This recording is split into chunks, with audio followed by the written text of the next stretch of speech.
Good morning everyone, good morning, welcome to news morning. सुबह ही सुबह आपका और हमारा साथ इंटरेस्टिंग टॉपिक्स के साथ, बहुत सी अहम खबरों के साथ और बहुत से अहम इश्यूज के साथ। बिल्कुल। और आज जब मैं ऑफिस आ रहा था तो एक चीज आपको फील हुई है डेली आज, बिल्कुल आज आते हुए जो एक चीज फील हुई है, बिल्कुल रश नहीं था, वरना अमूमन 20-25 मिनट लगते हैं और आज तो 10 मिनट में ऐसे फराटे भरती गाड़ी ऑफिस तक पहुंची है। उसकी वजह ये थी बच्चों को स्कूल से छुट्टियां हो चुकी हैं। छुट्टियां इसलिए हुई हैं कि ये जो आशोबे चशम की वबा है ये इतनी फैली है कि कल फिर जो निगरान वज़ीर आला है मोहसिन नकवी साहब, उन्होंने ऐलान किया था कि अक्टूबर के स्टार्ट तक 1 अक्टूबर तक बच्चों को स्कूल से छुट्टियां होंगी क्योंकि बच्चे स्कूल में हाजिरी तो वैसे भी बहुत थोड़ी थी और फिर उसके बाद ये था कि किसी एक बच्चे की आई इन्फेक्शन होती थी जिसकी वजह से बाकी बच्चे भी अफेक्टेड हो रहे थे। तो छोटे बच्चे जो है ना वो इतना पेन बर्दाश्त कर नहीं सकते, वो इचीनेस, वो रेडनेस, उसके बाद आपको सर में इतना पेन होता है, तो बेचारे छोटे छोटे बच्चे कहाँ इतनी पेन बर्दाश्त करेंगे। बिल्कुल। अच्छा, इसके ऊपर ना हमने पूरा सेगमेंट रखा है कि जो हमारे व्यूअर्स हैं उनकी आगाही के लिए, उनकी अवेयरनेस के लिए कि अगर आप आशूबे चशम से इसमें मुब्तला हो चुके हैं आप या आपके बच्चे, तो क्या प्रिकॉशनरी मेजर्स क्या हैं और कैसे ये ठीक हो सकता है। तो इस पर बाकायदा हमने डॉक्टर साहब को स्टूडियो में जहमत भी दी है। लेकिन अभी जो पहला मोनोलॉग है वो ये है कि सेक्रेटरी ओवरसीज जो हैं पाकिस्तान के, उन्होंने सेनेट की कायमा कमेटी के इजलास में एक बड़ा मेरा ख्याल है कि पाकिस्तान के लिए इससे बड़ी बदनामी की बात नहीं है, इंकशाफ ये किया है कि इंकशाफ वाली बात नहीं है, मुझे लगता है ये रियलिटी है, कहीं ना कहीं हम सबको ये पता है। बिल्कुल रियलिटी है, बट एक फैक्ट्स एंड फिगर्स के साथ बात करना वो अलार्मिंग इस लिहाज से है कि पाकिस्तान में हमारे जो यहाँ पे उम्रा करने लोग जाते हैं या फिर ज़ियारतों पे जाते हैं इराक में, वहाँ पर जो 90% भिखारी हैं उनका ताल्लुक पाकिस्तान से है। जाते यहाँ पे से उम्रा करने के लिए हैं या ज़ियारतों के लिए जाते हैं तो फिर मांगने लग जाते हैं।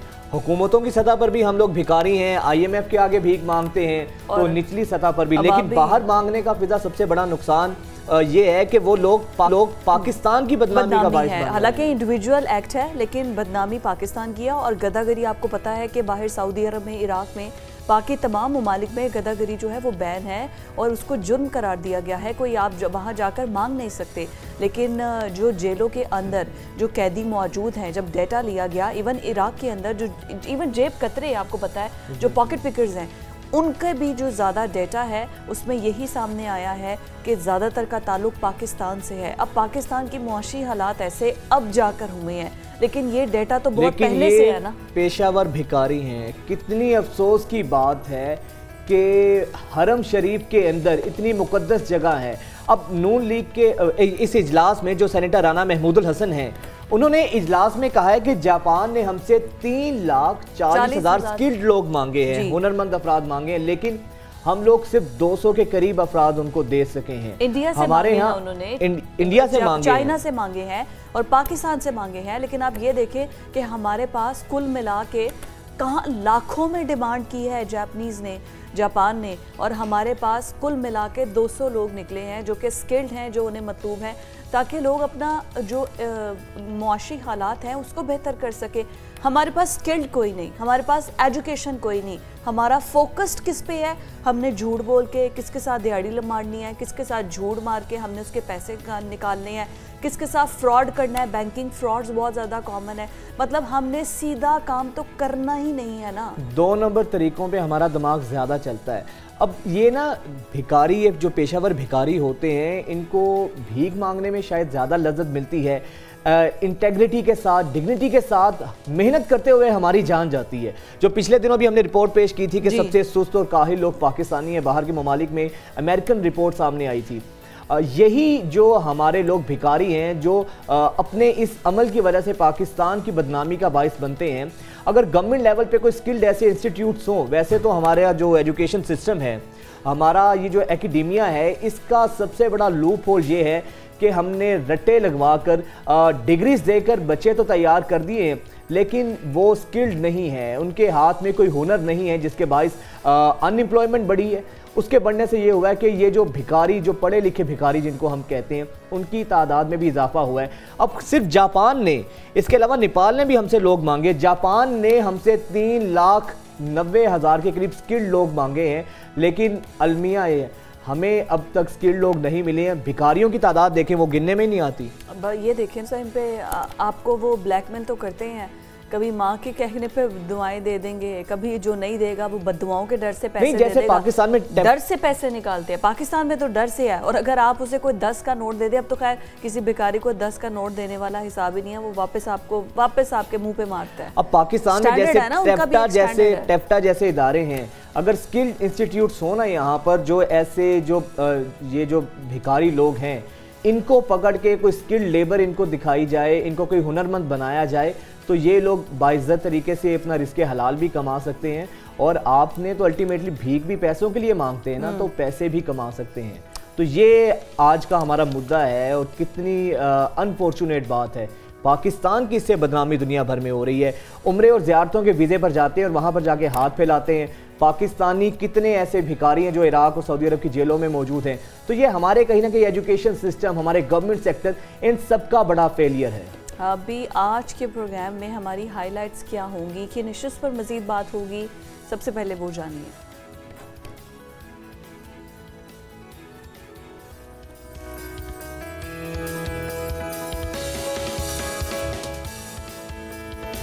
पिंक आई के वबा में तेजी, तालीमी इदारे बंद, शोबे चश्म पर काबू कैसे पाया जाएगा?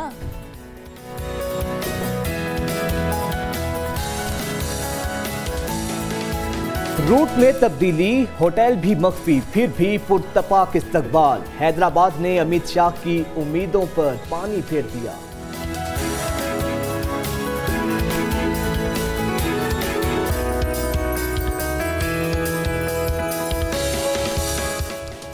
मसनूई ज़हानत की कौमी पॉलिसी, मुकाबले की दुनिया में पाकिस्तान की एंट्री, बहुत देर कर दी मेहरबा आते आते।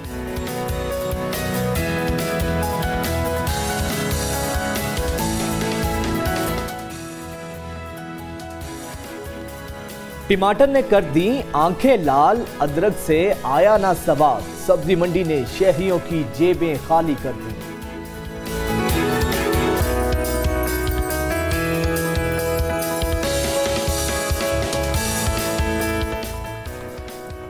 और आपकी मुलाकात करवाएंगे कुर्रा हेयर्स के ज़हीन तरीन बच्चे से, जिसने आइंस्टाइन और स्टीफन हॉकिंग को पीछे छोड़ दिया।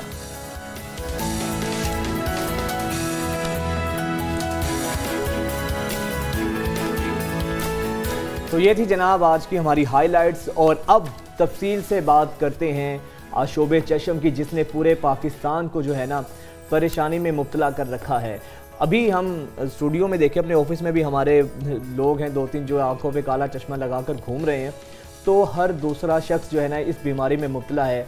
स्कूलों से बच्चों को छुट्टियां दे दी गई हैं। अब इसका इलाज कैसे है, प्रिकॉशनरी मेजर्स कैसे आप ले सकते हैं और किस तरह आप इससे बच सकते हैं, इसी पर बात करने के लिए आज हमने ये सेगमेंट खुसूसी तौर पे रखा है। इसी पर बात करने के लिए हमारे साथ सेगमेंट भी और गेस्ट भी मौजूद हैं, जो इस बारे में हमें आगाही देंगे कि कैसे बच्चों को भी बचाया जा सकता है इस मर्ज़ से, और बड़े भी बच सकते हैं। और उसके बाद जो ये इस मर्ज़ में ये पिंक आई या रेड आई जिसे कहा जाता है, जिसको ये इशू है, किस तरह से वो अपनी आंखों को प्रिकॉशनरी मेजर्स लेकर ठीक कर सकते हैं। अली जैन साहब माहिर अमराज़ चश्म हमारे साथ मौजूद हैं। डॉक्टर साहब बहुत शुक्रिया आपके वक्त के लिए, welcome to news morning.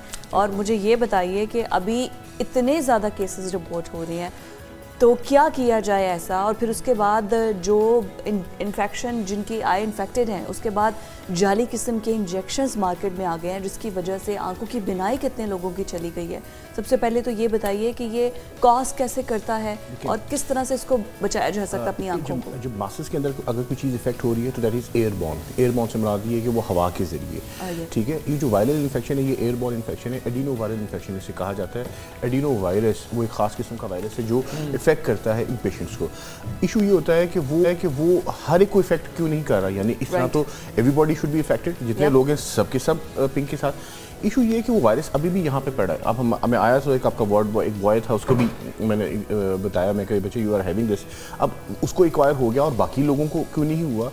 Immunity, बड़ा चूजी किस्म का वायरस है। Exactly, immunity, try to understand, जिसकी मुदाफियत कम है। सो छोटे बच्चे स्कूलों के अंदर ये हमने यही इसीलिए डिसाइड करके ये सर्कुलर जारी करवाया कि बिकॉज जो बच्चे छोटे हैं दे आर मोर प्रोन, उनकी इम्यूनिटी कम है। एक बच्चे को होगा वो सारी क्लास को इफेक्ट कर देगा। और इवन प्रिंसिपल्स को भी बताया, और वो स्कूल के अंदर खड़े होते हैं उसके ऊपर के जो बच्चे आ रहे हैं जिनकी आंख थोड़ी सी रेड, उनको गेट से वापस भेज देते हैं। तो बेटर है कि उन्होंने उनको वैसे ही ऑफ कर दिया। सो एक तो ये है कि जो बच्चे जिनकी मुदाफियत, छोटे बच्चे हो गए, उसके बाद बुजुर्ग, और उसके बाद वो लोग जिनको शुगर है, डायबिटिक पेशेंट्स, जो खवातीन बहुत ज़्यादा वो करती हैं dieting and all, their immunoglobulin levels and immunity levels they also go down, so they are also prone to get this infection. अब एक तो ये होगा कि इफेक्ट किस किस को होता है। दूसरे नंबर पे मोड ऑफ ट्रांसमिशन, ये होती फैलती कैसे है। मोड ऑफ ट्रांसमिशन एक तो डायरेक्ट कॉन्टैक्ट हो गया कि इन्फेक्टेड पेशेंट है, उसकी आंखों में से जो सिक्रेशंस और पानी निकल रहा है वो उसके हाथ पे लगा हुआ, उसने किसी जगह पे रखा हुआ, किसी और ने हाथ लगाया तो उसको इफेक्ट हो गया, या उस टिश्यू पेपर या टॉवल यूज़ कर लिया उसका तो उसको इफेक्ट हो गया।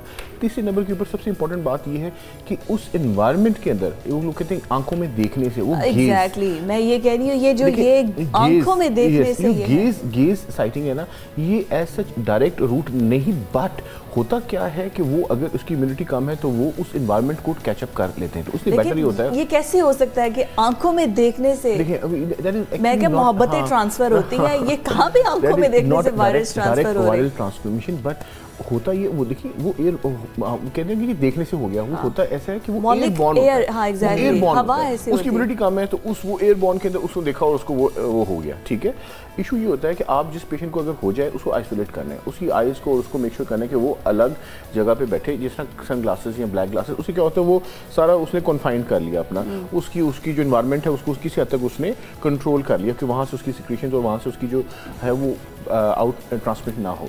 अच्छा, अब ये हो गया, उसके बाद फिर आपने एहतियात क्या करनी है। जिसको इन्फेक्शन हो जाए, जो इन्फेक्शन से प्रिवेंट होना चाहता है, you have to wash your hands, wash your eyes and face, और वो you can wash it with clean water, साफ आम पानी से साफ़ कर लें।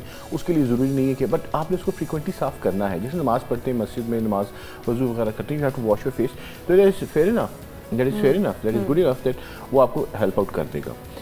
और उसके बाद सबसे इंपॉर्टेंट ये है कि इसकी प्रोड्रोम से मारने की कितनी देर तक ये होगा। 7 दिन, एक अगर किसी पेशेंट को एक्वायर हो गया, उसकी आंखों में से रड़क होगी, पानी निकलेगा, सोजिश होगी, आंखें खोलने में मसला होगा, 6 से 7 दिन उसको ये काम चलेगा। 7वें दिन 8वें दिन तक ये चीज़ वॉश आउट हो जाती है, बिकॉज वायरस का एक सर्कल होता है। वायरस आया, उसका प्रोड्रोम हुआ, उसके बाद उसने उसके अपने डेवलप स्टेज में आया, फिर उसकी इन्फेक्टेड स्टेज इंक्यूबेशन के बाद आई, उसके बाद फिर उसने अपने दोबारा नॉर्मल स्टेज। यही पूछने लगा था, इसकी लाइफ स्पैन क्या होता है? 7 to 14 डेज, 7 से 14 दिन, और उसमें पहले एक आंख इन्वॉल्व होती है और फिर दूसरी आंख भी इन्वॉल्व हो सकती है। अगर 14 दिन से ऊपर चला जाए, तो फिर 14 दिन से ऊपर चला जाए, उसका मतलब ये है कि वो कैराटाइटिस भी हो गया। कंजक्टिवाइटिस, ये पिंक आई कंजक्टिवाइटिस है, वाइट जो पार्ट है स्किन का, ये जो आई की जो उसको कंजक्टिवा कहते हैं। कंजक्टिवाइटिस में वाइट पार्ट इफेक्ट हो रहा है, लेकिन अगर वो ब्लैक पार्ट पर आ जाए तो वो विजन थ्रेटनिंग भी होता है और उसके निशान 7-8 महीने से पहले नहीं जाते। और उसको ब्लरिंग भी होना शुरू हो जाती है। तो इसलिए हम ऑप्थेल्मोलॉजिस्ट साथ इन कॉन्टैक्ट ऑन बोर्ड होते हैं। उसमें डिकंजेस्टेंट्स दिए जाते हैं जिससे पेशेंट कंफर्टेबल होता है, पेन किलर दिए जाते हैं, आर्टिफिशियल टीयर्स दिए जाते हैं, और उसको कन्फाइन किया जाता है कि वो किसी और एनवायरनमेंट में जाके एक्सपोज ना हो। ये तो है जो कि मेजर्स हैं आपने लेने इमीडिएट पेशेंट को बेहतर करने के लिए।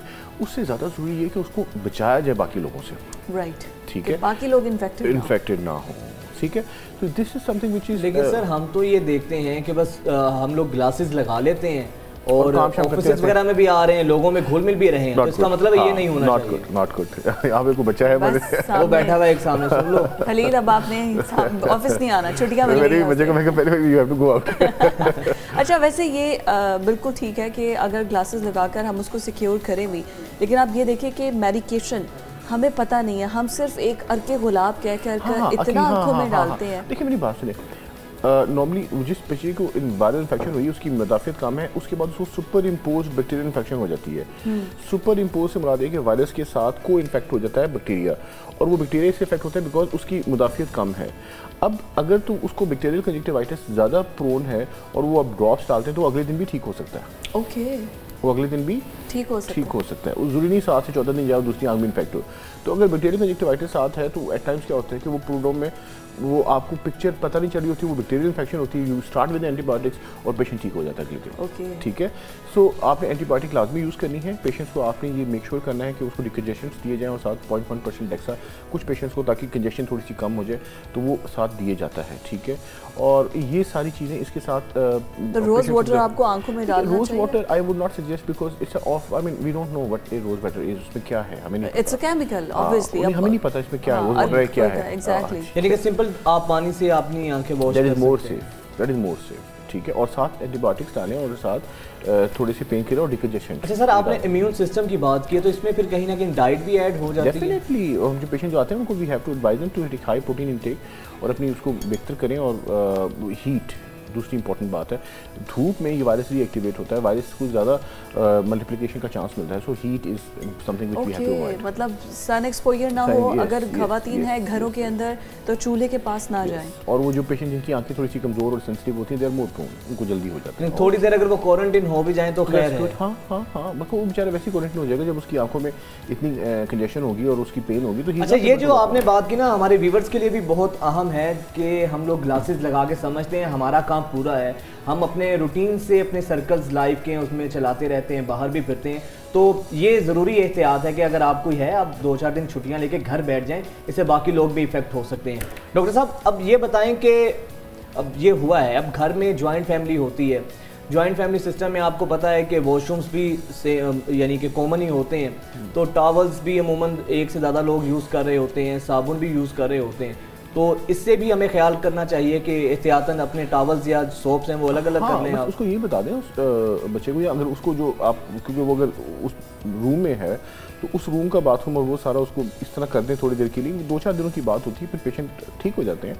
और ये ज़रूरी नहीं कि रहे, उसमें ये को बाकी लोगों की बचत हो जाएगी ना, जैसे घर में बूढ़े माँ बाप होते हैं या बच्चे होते हैं छोटे या बाकी किसी और, तो वो उनकी बचत हो जाती है। हाँ। अच्छा, ये बच्चों की और वैसे हमने यंगस्टर्स की बात कर ली, स्पेशली जो बुजुर्ग हैं वो तो वैसे किसी ना किसी बीमारी में होते हैं, किसी को हार्ट का मसला होता है, किसी को शुगर का मसला भी होता है, तो फिर उन पेशेंट्स के लिए क्या है, क्या उनके लिए मैंडेटरी है कि वो कोई भी मेडिसिन या इवन आई वॉश भी अगर कोई यूज़ कर रहे हैं तो वो डॉक्टर के रिकमेंडेशंस के साथ, क्योंकि यूजुअली होता ये है कि जो हमारे घर के नीम हकीम बहुत होते हैं, ये अगर उसको आराम आया है तो यही ड्रॉप्स आप भी यूज़ कर ले तो आपको भी आराम आ जाएगा। एक तो ये कि आपने वो चले, अगर किसी से वो एंटीबायोटिक से बेहतर होना शुरू हो गया, डिकंजेशन से बेहतर होना शुरू हो गया, तो वो आप यूज़ कर सकते हैं, बट आपने वही एग्जैक्टली बॉटल इस्तेमाल नहीं करनी, क्योंकि उस बॉटल को जब आप करीब लाके जब एक पेशेंट को आप उसकी आँख में ड्रॉप डालते हैं तो उस बॉटल की टिप इनोकुलेट हो चुकी होती है विद द वायरस।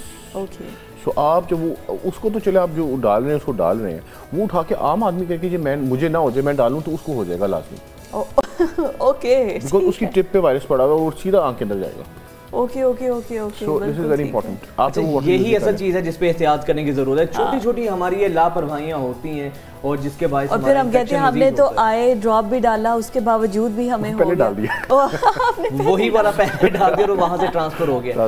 अच्छा, डाइट की आपने बात की थी, तो डाइट में क्या लेना चाहिए? कोई जूसेस वगैरह लें जिससे आपका इम्यून सिस्टम जरा प्रोटीन मादी गोश्त और इस तरह की जो रोस्टेड ऑब्जेक्ट्स है ना, वो उसकी जब इंटेक बढ़ा देंगे, प्रोटीन से मादी होती है, प्रोटीन से इम्यूनोग्लोबुलिन्स की जो क्वांटिटी है वो थोड़ी बेहतर हो जाती है। So this is something which जिसको हम कंसिडर करते हैं पेशेंट को। वायरल जिसका सोर थ्रोट हो जाता है, या ये भी वायरल एयरबॉर्न है ना, सोर थ्रोट हो गया, खांसी होगी, इस तरह ये फ्लू हो गया, उसमें भी हम पेशेंट्स को ये एडवाइस करते हैं that you have to take some high protein intake बच्चों को। ठीक है, डाइट अच्छा क्या वजह है जो अब ज्यादा इतना बढ़ रहा है? तो आगे तो विंटर्स आ रही हैं, आपको पता है, बारिश ये उसके बाद स्मोक शुरू हो जाएगी। स्मोक तो इससे तो खुदा ना खासा इसके मजीद इसका मल्टीप्लाई करने का खतरा है कि जिस तरह का स्मोक में हालात होते हैं। देखिए, उसमें अभी बारिश, जितनी ज्यादा बारिश होगी ये उतने ज्यादा जो एयरबॉर्न इन्फेक्शंस होती है ना, दे आर डैम्प्ड विद बारिश से डैम्प हो जाते हैं, they will be damped with the rain.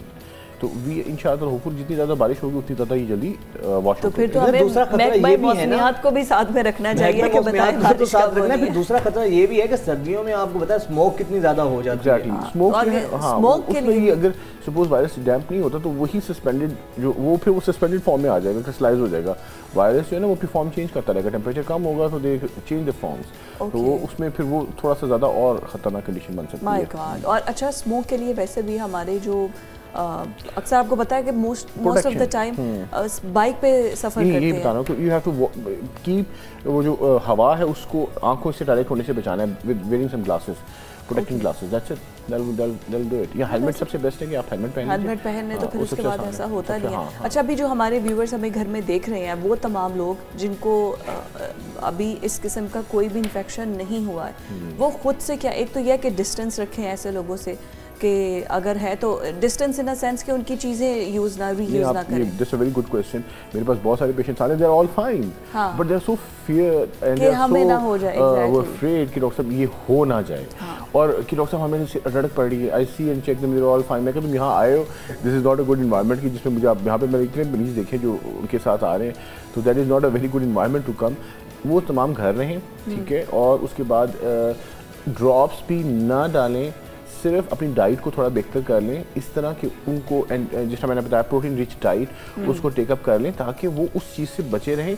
ना कोई ड्रॉप, ना कोई हाथ, बस अपने आप को एहतियात ये करें कि जो बच्चा अगर सपोज घर में है तो उसको उसकी चीज़ों को आपने एहतियात से हैंडल करना है, दैट्स इट। बिल्कुल। और अच्छा, ये जो बात आपने बोला है हाइजीन में भी ये चीज़ आता है, लेकिन हमारे यहाँ पर आपको पता है एक रिवाज है कि हम लोग फूडिंग बहुत ज़्यादा, एक यही तो एक्टिविटी है कि हम बाहर जाकर खाना खाते हैं। अब बाहर भी किसको हुआ है किसको नहीं हुआ, वही प्लेट्स हमारे सामने लेकर आ रहे हैं। देखिए मेरी बात सुनिए, वो जो एयरबोर्न इन्फेक्शंस होती हैं जिस तरह मैं आपको बता रहा हूँ, उसके अंदर जिस तरह खुदा न खास्ता किसी को साल्मोनेला इन्फेक्शन, वो जो फूड पॉइजनिंग वगैरह होती है, they can be contaminated, they can be transmitted through contaminated food and all that. लेकिन जो हमारी एयरबोर्न इन्फेक्शन है ना, उसमें आपको उसमें हर एक को नहीं होगा, वही उसी को ही होगा जिसका इम्यून सिस्टम कमजोर है, राइट, जिस पे अटैक हो सकता है, उसको अटैक हो सकता है, जो वीक होगा वो पकड़ा जाएगा।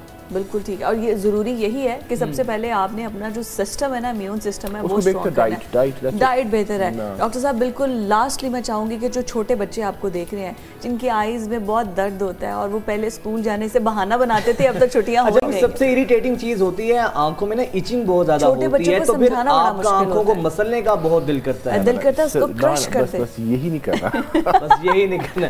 सर बहुत शुक्रिया डॉक्टर साहब, बहुत शुक्रिया आपके वक्त का। तो आज के सेगमेंट का मकसद सिर्फ ये नहीं है कि हम, इसका मकसद यही है कि कुछ अवेयरनेस दें, और अगर आप लोग घर में हैं, जॉइंट फैमिली में हैं, तो एहतियात करें। अगर कोई एक शख्स भी इसमें मुब्तला है, इस बीमारी में, इस इन्फेक्शन में, तो आपको ये चाहिए कि उसको थोड़ी देर के लिए क्वारंटीन कर दें। टावल, सोप्स जो है ना, उनसे ज़रा डिस्टेंस रख लें, आप अपनी चीज़ें खुद यूज़ करें और दूसरे की रीयूज़ ना करें। ब्रेक के बाद दोबारा हाजिर होते हैं। स्टे विद अस।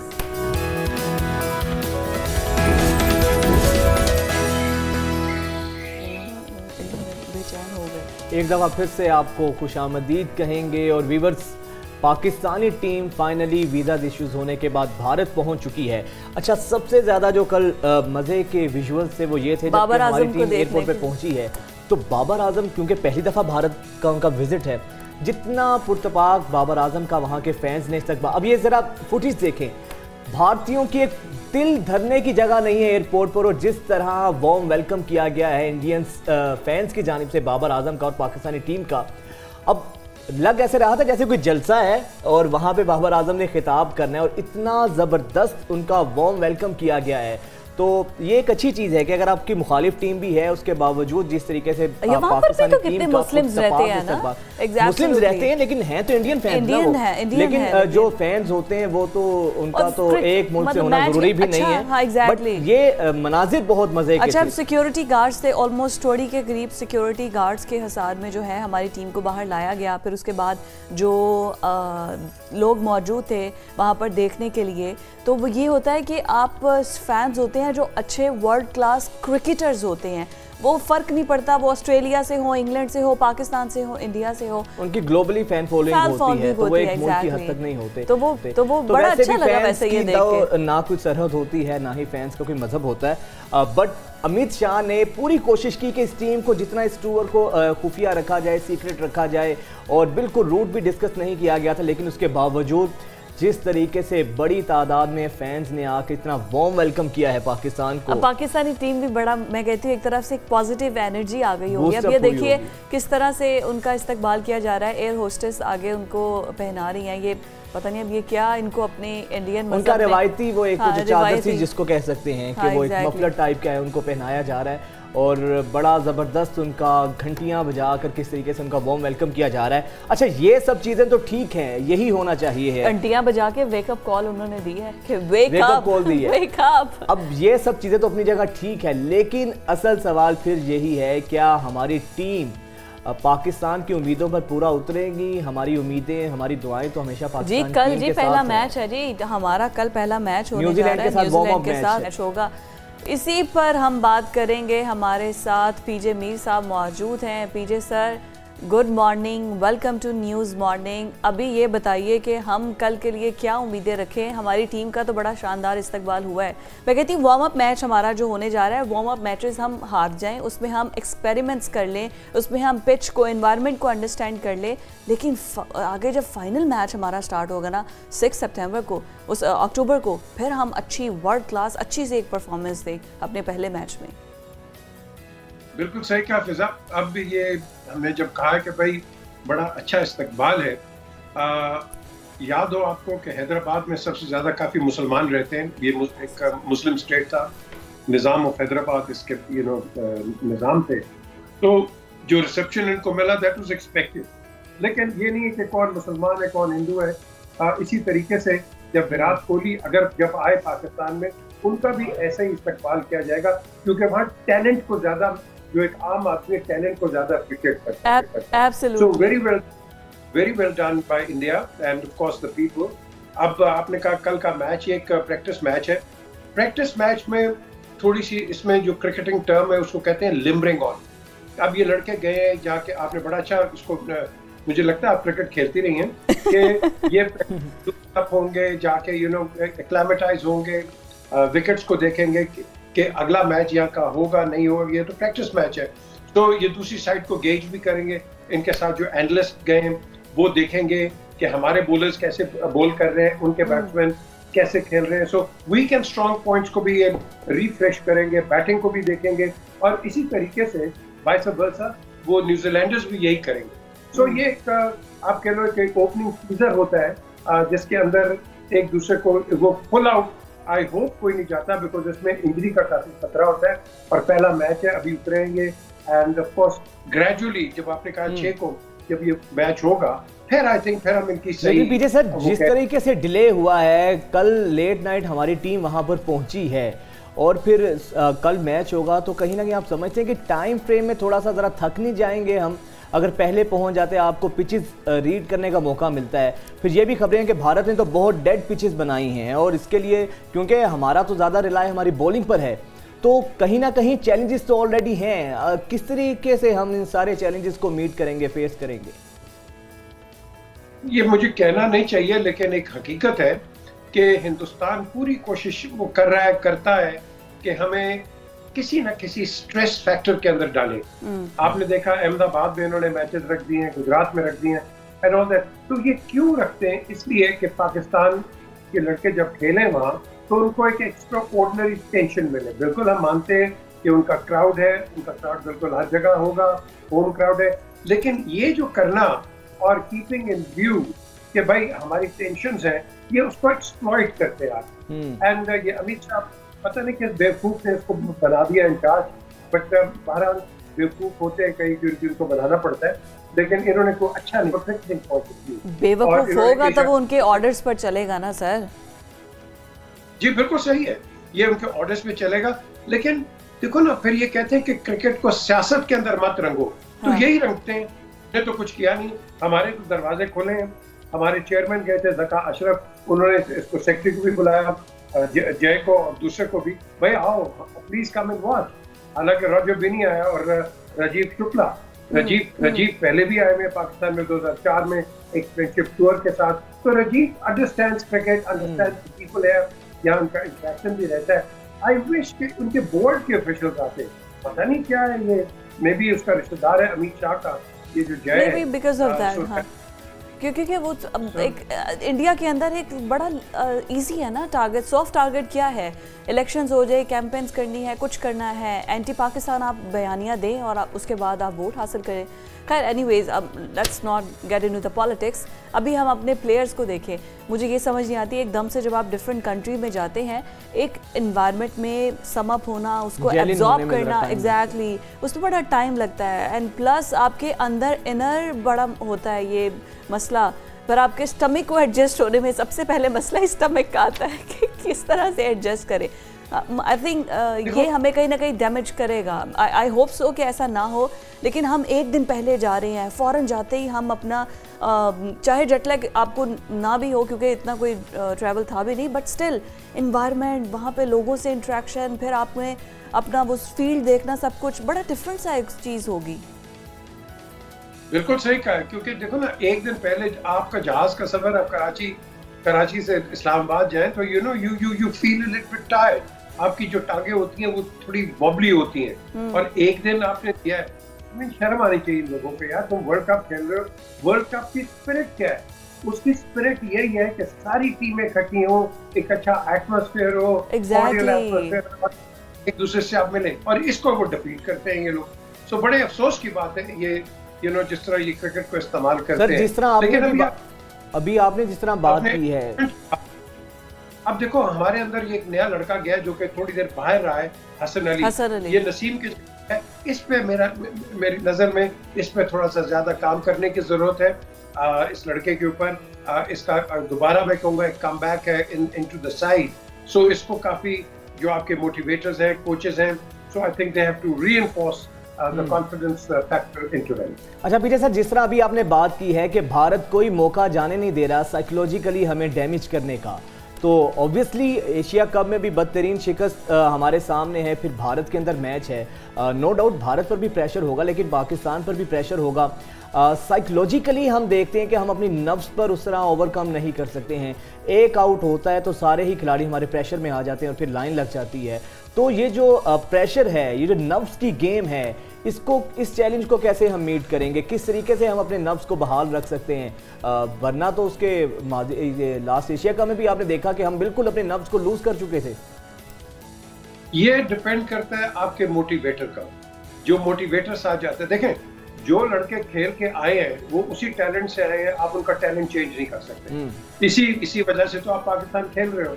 तो बेसिकली यहाँ आपको रिफाइनमेंट की जरूरत है। यहाँ आप खेलो अपनी मर्जी के साथ, जैसे तुम आए हो, सेलेक्ट होकर रन करके डोमेस्टिक सीजन में, आप इंटरनेशनल भी वही खेलोगे। लेकिन इंटरनेशनल जब आप खेलते हो, क्राउड्स बड़े, और पर्टिकुलरली हिंदुस्तान के अंदर जब आप इंडिया के साथ भी खेलेंगे, जब आप बाकी मुल्कों के साथ भी खेलेंगे, तो आपको यहाँ सिर्फ रीमोटिवेट करने की जरूरत है, टेक्निक चेंज करने की जरूरत नहीं है। जिस तरह फिजा ने पहले बात की, adaptability is the main factor, कि जिसके अंदर इनको बताना चाहिए कि ये विकेट कैसे खेलती है, इस विकेट का ट्रैक रिकॉर्ड क्या है, फर्स्ट हाफ कैसे खेलेगी, सेकंड हाफ कैसे खेलेगी, फिर ये वेदर कंडीशंस को इनके जो इंचार्ज होते हैं वो गेज करते हैं, भाई बारिश कब होगी, अगर बारिश आज हुई है 2 दिन के बाद हम इस विकेट पे खेलेंगे, क्या ये विकेट कवर्ड है, इसमें मॉइस्चर है नहीं है। तो ये सारे फैक्टर्स जो है, आई थिंक ये आपको इन लड़कों के अंदर इंजेक्ट करना है। आपने बिल्कुल सही कहा, एक आउट होता है तो एक लाइन लग जाती है, इस तरह नहीं। हर बंदा जो होता है एक अपनी टेक्निक है, और वो अपनी टेक्निक से खेले और दलेरी से खेले। आप ये देखिए, ये तो हौसला ये लेकर जाएंगे भी, लेकिन एम्पायर्स आपको पता है कि वो न्यूट्रल होना बड़ा ज़रूरी है, और कहीं ना कहीं इंडिया को थोड़ा अपर हैंड है बिकॉज ऑफ आईसीसी, और उसके बाद बहुत से ऐसे डिसीजंस हुए हैं पास्ट में, हिस्ट्री में, जिन पर ऑब्जेक्शन रहा है। तो बड़ी एक्सपेक्ट कि इस बार ऐसा होगा कुछ नहीं। देखिए, अब आपके पास हर किस्म की गैजेटरी आ गई है, आपका साउंड डिटेक्टर भी है, आपका एक्शन रिप्ले भी है, थर्ड एम्पायर भी है। तो उसके अंदर भी मैं समझता हूँ कि आपकी जो ऑडियंस है वो भी देख रही है, उसको जब रिप्ले दिखाते हैं तो सबको पता चल जाता है क्या ठीक है क्या गलत है, तो उसके मिस्टेक करते हैं। इसीलिए ये आपको पता है कि न्यूट्रल एम्पायर किसने शुरू कराए थे? ये सबसे पहले इमरान खान साहब लेकर आए थे। जी बिल्कुल थे। और ये अच्छी बात है, क्योंकि उसके बाद हमने देखा कि क्रिकेट जो है बहुत चेंज होगी, क्योंकि जब हम इंग्लैंड में भी खेलते थे, इंग्लैंड के अंदर भी उनके पास वो करते थे। हमारे अपने अंपायर यहाँ करते रहे हैं। ये अंपायर है, मैं एक अंपायर का नाम नहीं लेता। ऑन अ लाइटर नोट, मैं न्यूजीलैंड के खिलाफ फैसलाबाद में खेल रहा, तो मैंने इनके 4 आउट किए हुए थे। तो जब 4 आउट किए तो मैंने अपने अंपायर, मैं नाम नहीं लूंगा, तो मैंने कहा मैं कहा जी मैंने 5 आउट कर ले। उन्होंने कहा पैड पे मार। मैंने जेफ हावर्ड के पैड पे मारा। How is that? वो आउट नहीं था, उसको आउट दे दिया, तो मेरे 5 आउट हो गए। वाह वाह वाह।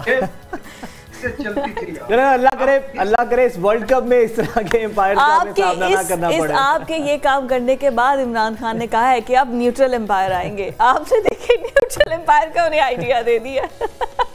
Thank you so much PJ sir, हमारे साथ मौजूद थे और हमारे वर्ल्ड कप के लिए बेस्ट विशेस हैं पूरे टीम के लिए। अच्छा खेलें ताकि हमें अच्छा खेल देखने को मिले।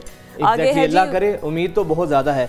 अच्छा जी, अब ये वर्ल्ड कप, इसका फॉर्मेट क्या होगा और जो जीतेगी टीम उसको पैसे कितने मिलेंगे, उसको पैसा कितना मिलेगा, ये रिपोर्ट में देखिए।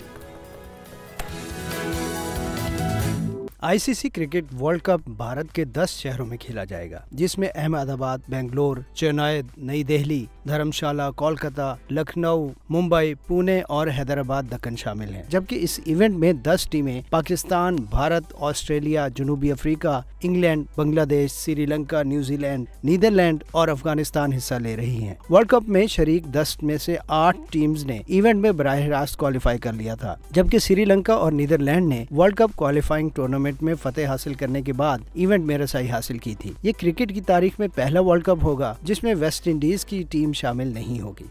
बात अगर की जाए वर्ल्ड कप की मैचेस की, तो ग्रुप राउंड में हर टीम दूसरी टीम से एक मैच खेलेगी, यानी एक टीम ग्रुप राउंड में मजमूई 9 मैच खेलेगी। इसी तरह ग्रुप राउंड में पहली 4 पोजीशंस पर आने वाली टीमें सेमीफाइनल खेलेंगी। वर्ल्ड कप के ग्रुप राउंड में हर टीम को एक जीत पर 2 पॉइंट्स मिलेंगे, जबकि 9 में से 7 मैचेस जीतने वाली टीम सेमीफाइनल के लिए क्वालिफाई कर जाएगी। अगर 2 टीम्स के दरमियान पॉइंट्स बराबर हुए तो सेमीफाइनल में जाने का फैसला नेट रन रेट पर होगा। इस वक्त सबसे ज्यादा सवाल वर्ल्ड कप की इनामी रकम के बारे पूछा जा रहा है। तो जनाब, टूर्नामेंट जीतने वाली टीम को $40 लाख मिलेंगे, जबकि रनर अप रहने वाली टीम को $20 लाख दिए जाएंगे। वर्ल्ड कप के ग्रुप स्टेज में मैच जीतने वाली टीम को $40,000 दिए जाएंगे। आईसीसी क्रिकेट वर्ल्ड कप का पहला सेमीफाइनल 15 नवंबर को मुंबई के वानखेड़े स्टेडियम में होगा, जबकि दूसरा सेमीफाइनल 16 नवंबर को कोलकाता के ईडन गार्डन्स में खेला जाएगा। इसी तरह मेगा इवेंट का फाइनल 19 नवंबर को अहमदाबाद के नरेंद्र मोदी स्टेडियम में खेला जाएगा। इस इवेंट की सबसे अहम बात सेमीफाइनल और फाइनल के लिए रिजर्व डे यानी इजाफी दिन है। अगर कोई मैच बारिश की नजर हो जाता है तो दूसरे रोज उसका फैसला होगा। अब जरा कुछ हाल अहवाल महंगाई का हो जाए, क्योंकि जैसे ही दिन का आगाज़ होता है, जो सबसे पहली मियाँ बीवी में घर में डिबेट होती है ना, वो ये होती है कि आज पकाना क्या है, कौन सी सब्जी पकाएं। आज क्या अब चूंकि महंगाई इतनी ज़्यादा हो चुकी है, फिर 2 सवाल हो गए हैं। एक तो पकाएं क्या, फिर दूसरा ये है कि वो सब्जी पकाएं, वो खाना बनाएं जो ज़रा सस्ता भी हो, मयारी भी हो। एग्जैक्टली। अब देखें, जिस मुल्क के अंदर अदरक जैसी चीज आपको वो 1200 रुपए किलो मुल्क के अंदर नहीं, जिस ज़रई मुल्क के अंदर 1200 रुपए किलो आपको अदरक मिलेगा, तो फिर उसके बाद सब्जियों का और दालों का तो क्या ही हाल होगा। तो आज आपने घर के अंदर क्या पकाना है, आज आपकी मुश्किल हम आसान कर देते हैं जी। जो इकोनॉमिकली भी अच्छा होगा, सबसे अच्छी और मयारी सब्जी होगी। हमारे नुमाइंदगान हमारे साथ मौजूद हैं। अली मुर्तज़ा हैं इस्लामाबाद से सब्जी मंडी से हमारे साथ, और गौहर अली लाहौर की सब्जी मंडी से हमारे साथ मौजूद है। सबसे पहले ऐसे ही लाहौरियों की मुश्किल आसान करते हैं, लाहौर का रुख करते हैं। गौहर अली हमारे साथ मौजूद हैं। गौहर, आप कौन सी सब्जी मंडी में मौजूद हैं, इस वक्त क्या रेट्स चल रहे हैं, और यहाँ पर जो ख़रीदारी करने के लिए लोग आ रहे हैं उनकी फेवरेट सब्जी कौन सी है, ताकि हमारे व्यूवर्स के लिए कुछ आसानी हो कि आज उन्होंने घर में क्या बनाना है। जी, मैं इस वक्त मुल्तान चुमुगी की मरकज़ी सब्जी मंडी में मौजूद हूँ, और यहाँ जो कीमतें हैं सब्जियों की वो इस वक्त बहुत ज़्यादा हैं, कीमतें आसमानों से बातें कर रही हैं। लेकिन अगर हम बात करें घर में सब्ज़ी पकाने की, तो भिंडी का निर्ख जो है वो कुछ कम है। भिंडी 115 रुपये फ़ी किलो फ़रोख्त हो रही है। इसके अलावा बैंगन, उसका निर्ख भी कम है, वो 80 रुपये फ़ी किलो फ़रोख्त हो रहे हैं। बाकी दीगर सब्ज़ी की कीमत जो है वो बहुत ज़्यादा है। किसी भी सब्ज़ी की कीमत जो है वो 100 रुपये फ़ी किलो से कम नहीं है। बात करें अगर महंगी सब्जियों की, तो मटर की कीमत सबसे ज़्यादा है, इस वक्त 310 रुपये फ़ी किलो फ़रोख्त हो रहे हैं। तो सब्जियों की कीमतें जो है वो इस वक्त आसमान से बातें कर रही हैं। प्याज जो है वो इस वक्त 90 रुपये और आलू 80 रुपये फ़ी किलो फ़रोख्त हो रहा है। मैं ये बताऊं कि जो सब्जियों का इस्तेमाल होता है उसमें तकरीबन 40% जो है वो आलू और 20% प्याज इस्तेमाल होने वाली सब्जियाँ हैं। तो ये बहुत ज़्यादा दोनों सब्जियाँ इस्तेमाल होती हैं, लेकिन दोनों की कीमतें जो हैं वो कम नहीं हो रही। जैसे मैंने बताया कि आलू 80 रुपये और प्याज 95 रुपये फ़ी किलो इस नरखनामे में मौजूद है जो मेरे हाथ में है।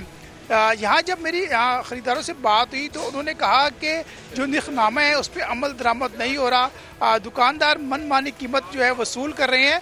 मेथी जो है नरखनामे में 240 रुपये दर्ज है, लेकिन ये 400 रुपये फ़ी किलो फ़रोख्त हो रही है। इसी तरह दीगर जो सब्जियां हैं जो नरखनामे पर उनके नर्ख दर्ज हैं उन पर अमल नहीं हो रहा, उससे दुगनी कीमत वसूल की जा रही है।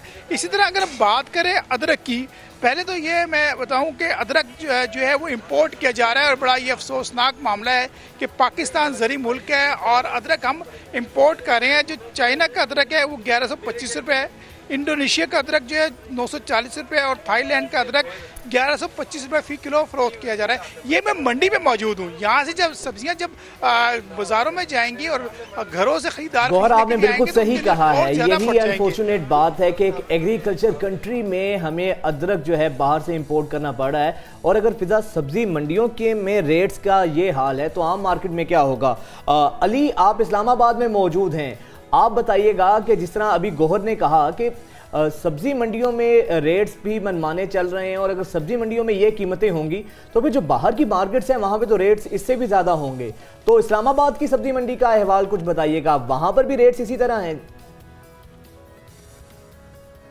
जी बिल्कुल, जिस तरह गौहर ने कहा है कि लाहौर में महंगाई जो है वो बहुत ज़्यादा हो गई है, इसी तरह वफाकी दारुल हुकूमत में भी महंगाई जो है वो आसमान से इस वक्त बातें करने लगी है। इस वक्त मैं एक आम मार्केट में मैं मौजूद हूँ और यहाँ पर मैं अगर अशियाई खुर्दनोश की मैं आपको बता दूँ तो जो वक्त आपको नज़र आ रहे हैं, ये जो टमाटर है ये फ़ी किलो 100 रुपये में इस वक्त फ़रोख्त हो रहा है। इसी तरह अगर आलू की भी बात की जाए तो आलू जो है वो 5 किलो 500 रुपये, यानी 1 किलो जो है वो 100 रुपये में। इसी तरह प्याज की भी अगर बात की जाए तो प्याज की जो फ़ी किलो कीमत है वो 100 रुपये में है, और इसी तरह 5 किलो जो उसकी जो कीमत है वो 500 रुपये में इस वक्त बिक रहा है। इसी तरह अगर सब्जियों के हवाले से मैं आपको बताता चलूँ जो कि इस वक्त मार्केट में सबसे महंगी चीज़ है वो है मटर, जो कि सब्जियों में ज़्यादातर इस्तेमाल होता है।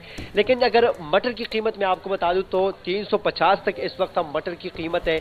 इसी तरह अगर भिंडी की भी बात की जाए तो भिंडी की जो कीमत है वो 120 तक है। इसी तरह बैंगन की भी अगर बात की जाए तो वो भी तकरीबन 120-130 पे इस वक्त फ़रोख्त हो रहा है। अगर लहसुन की भी बात की जाए तो लहसुन जो है वो इस वक्त 500 रुपये फ़ी किलो, और इसी तरह अगर अदरक की भी बात की जाए तो इस वक्त इस्लामाबाद में बहुत ज़्यादा जो है वो महंगी है, और इस वक्त इसकी अगर रेट मैं आपको बता दूं तो इस वक्त 1250 फ़ी किलो जो है वो इस वक्त बिक रहा है इस वक्त एक आम मार्केट में। अली, तो ये बताइएगा जो खरीदार हैं वो कितनी तादाद में आ जी, रखे हैं, वो क्या एक्सपेक्ट कर रहे हैं, और फिर यहाँ पर जो गवर्नमेंट के रेट्स हैं उन्हीं रेट्स पर ये सब्जी फरोश कर रहे हैं सब्जी फरोख्त?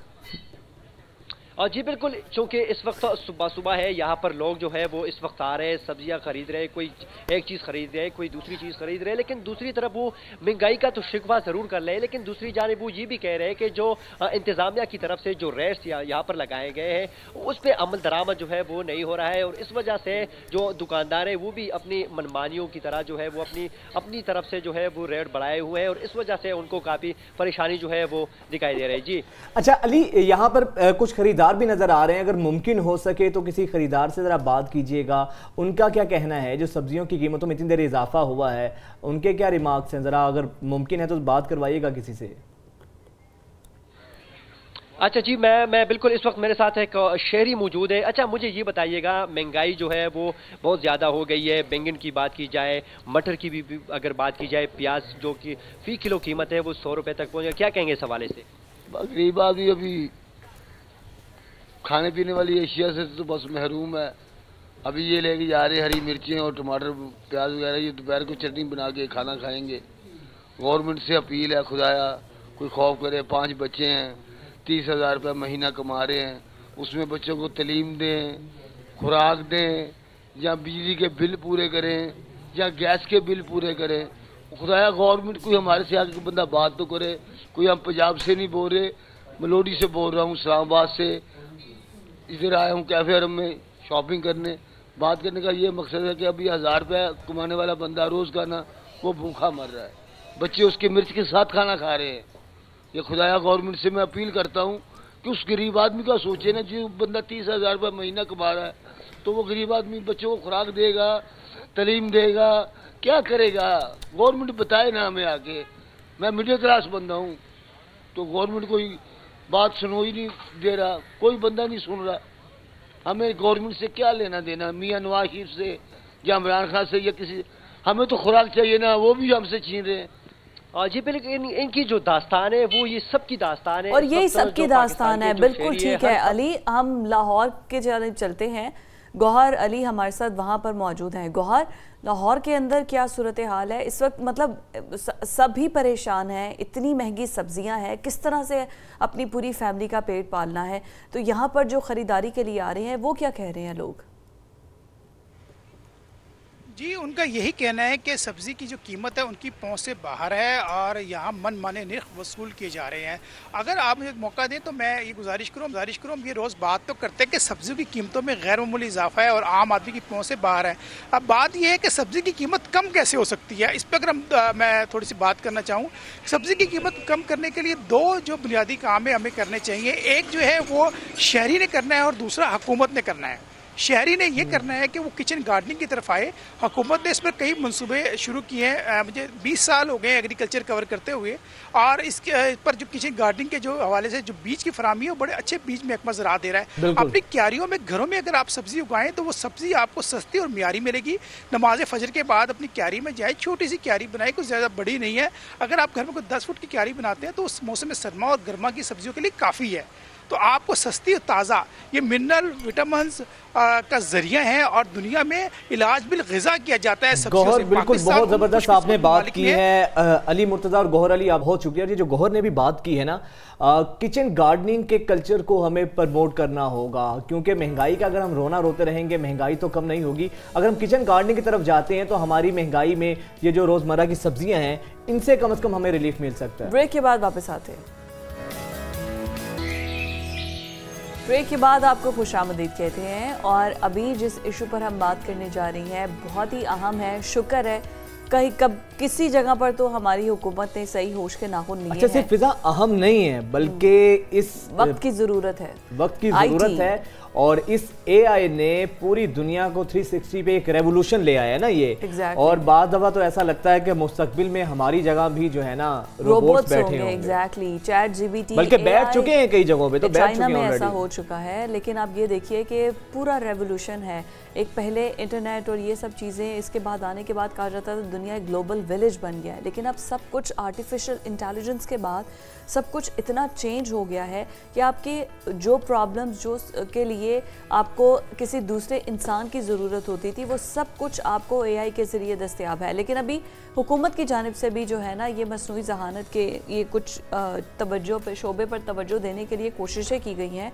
और वैसे भी बजट के अंदर भी जो IT रिलेटेड जो चीज़ें थी जो बाहर से इंपोर्ट करनी थी उन पर टैक्स कम से कम रखा गया था। चलें, ये शुक्र है कि हुकूमत को इस चीज़ का, इसकी रियलाइजेशन हुई है कि IT की कितनी अहमियत है।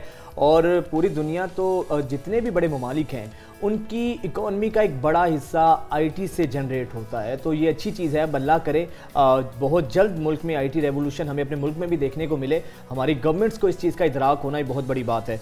IT एक्सपर्ट रायद अफजल साहब हमारे साथ मौजूद हैं। Sir welcome to news morning. Sir बताइएगा, ये जो IT की दुनिया में इतना बड़ा रेवोल्यूशन आ रहा है, AI आ चुका है, पहले तो ये बताएं कि सर इसके हवाले से बहुत से खदशात भी हैं, बहुत सी बातें भी हो रही हैं, शायद इन फ्यूचर जॉब सिक्योरिटी को लेकर बहुत से मसले मसाइल पैदा हो सकते हैं। आप क्या समझते हैं कितना बड़ा रेवोल्यूशन होगा IT इंडस्ट्री में और हो चुका है इस AI के हवाले से?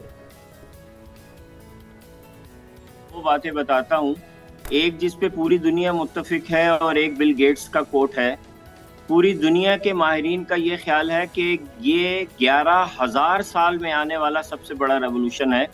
11,000 साल पहले इंसान ने आग ईजाद की थी और जितनी बड़ी लाइफस्टाइल में तब्दीली इंसान के आग ईजाद करने से आई थी उससे ज़्यादा बड़ी तब्दीली जो है वो AI की वजह से मतवक्को है दुनिया में।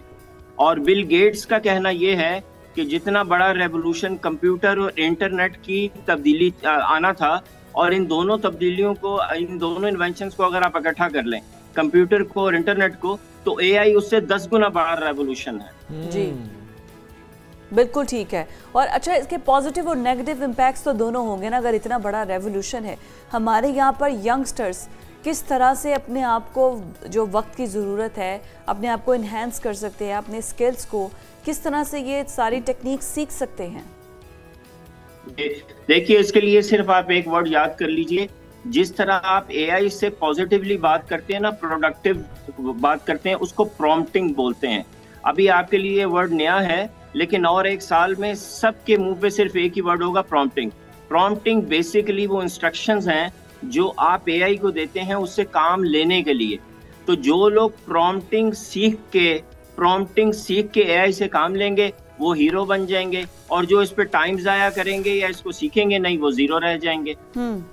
तो सर, आपको क्या लगता है, इस तरह भी हुकूमत की जानिब से इस पर इनिशिएटिव लिया भी जा रहा है कि आईटी के हवाले से कुछ प्लान भी कर रहे हैं, कोई आईटी यूनिवर्सिटी बनाने का भी सोच रहे हैं?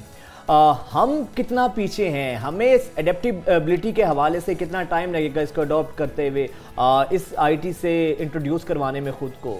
पाकिस्तान की अगर बात करें,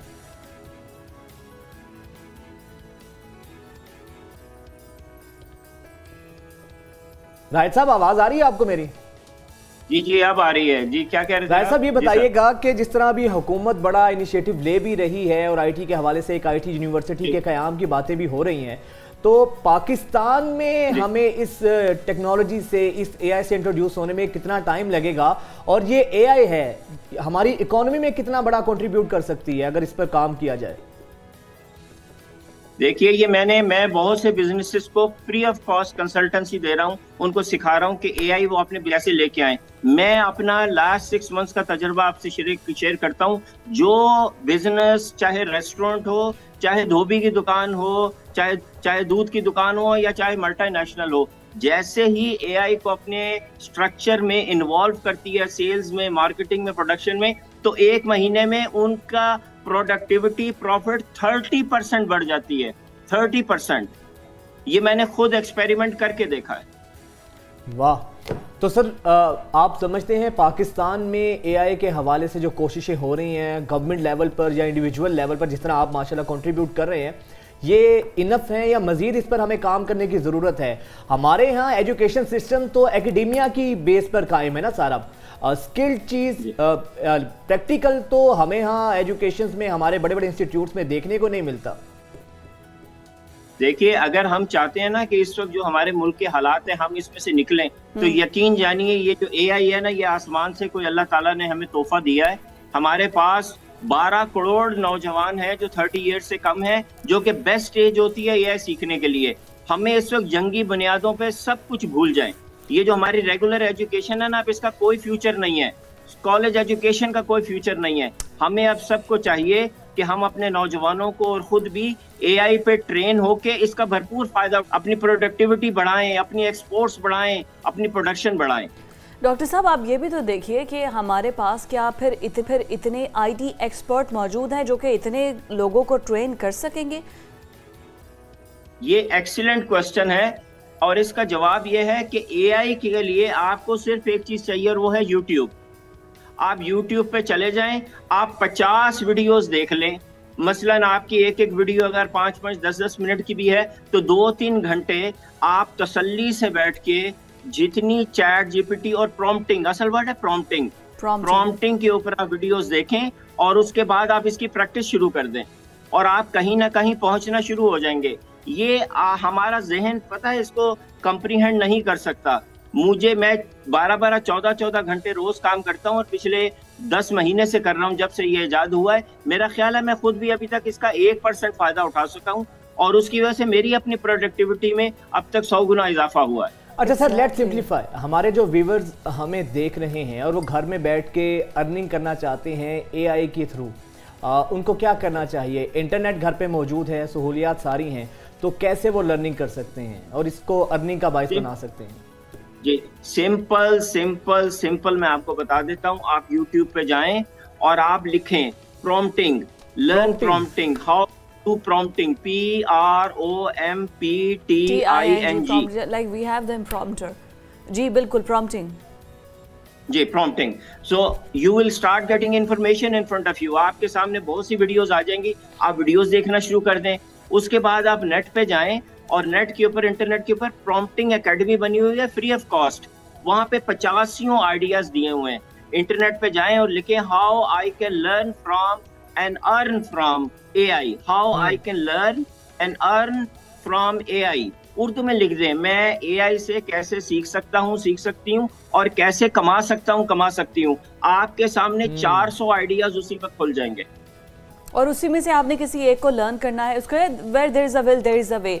हमारे नौजवानों में इतना वो है नहीं ना शाउर, हमने तो सारा टाइम स्क्रीन टाइम हमने स्क्रॉलिंग करनी है, एक दूसरे की पोस्ट देख के वक्त जाया करना है। अब उसका टाइम नहीं है। आपने मिस जो बात की है ना, प्लीज सब नौजवान इस बात को बहुत गौर से सुने। अगर आप अब भी स्क्रॉलिंग करते रहे व्हाट्सएप, फेसबुक, स्नैपचैट, इंस्टाग्राम और इसकी तरफ तवज्जो ना दी तो ये दुनिया दो हिस्सों में बंटने वाली है। One who use AI, they have learn prompting, और दूसरे वो कि जो इन चक्रों में पड़े हुए थे वो बिल्कुल वेस्ट हो जाएंगे। अच्छा, इसके लिए कोई वैसे आपका अगर IT का बैकग्राउंड नहीं भी है, लेट्स सपोज कि अगर मैंने IT नहीं पढ़ा है, मैंने जर्नलिज्म पढ़ा है और मैं अब AI सीखना चाह रही हूँ, तो किसी भी बैकग्राउंड से कोई भी शख्स इसको सीख सकता है? मैं इस वक्त आपको बताता हूँ किन लोगों को AI सिखा रहा हूँ। ड्राइवरों को सिखा रहा हूँ, मैं इस वक्त शेफ्स, कुक्स को सिखा रहा हूँ, मैं इस वक्त दूध वालों को सिखा रहा हूँ। उनका कोई बैकग्राउंड नहीं होता। आपको सिर्फ AI से पूछना आना चाहिए, गुफ्तगू करना आना चाहिए, और गुफ्तगू आपने देखा है कोई भी कर सकता है। डॉक्टर साहब, जो ऑनलाइन सीखना चाहते हैं मसला समझाना है, उनके लिए कौन सा प्लेटफॉर्म मौजूद है? जो हमारे व्यूअर्स हैं, आपको सुन रहे हैं और वो लर्निंग चाहते हैं, आपको सुनना चाहते हैं, तो क्या प्लेटफॉर्म है उनके लिए? उनको चाहिए कि मेरी जो वेबसाइट है east.education, उस पे चले जाएं, खुद को रजिस्टर कर लें, मेरा फोन नंबर ले लें 0321-875-6231। मैं आपकी फ्री हेल्प करूंगा, कोई चार्ज इसके लिए नहीं मैं ले रहा, क्योंकि मैं जानता हूं कि पाकिस्तान का इस वक्त फ्यूचर है। ये अल्लाह ताला की तरफ से हमें गिफ्ट मिला है कि हमारे नौजवान AI यूज करें, अर्न करें। आप मुझसे रब्ता करें, मैं आपको गाइड करूंगा। That is very nice. That is really sweet of you. बहुत शुक्रिया सर, बहुत शुक्रिया, thank you for your time. और वाकई इतना बड़ा फिजा रेवोल्यूशन है।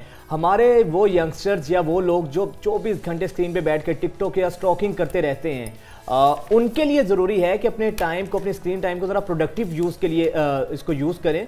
तो इससे ना सिर्फ आपका टाइम नहीं सिर्फ ज़ाया, आपका एक तो टाइम भी ज़ाया नहीं होगा, और दूसरा आप इसको मोटिव पर्पस के लिए, अर्निंग मोटिव के लिए आप इसको यूज़ कर सकते हैं।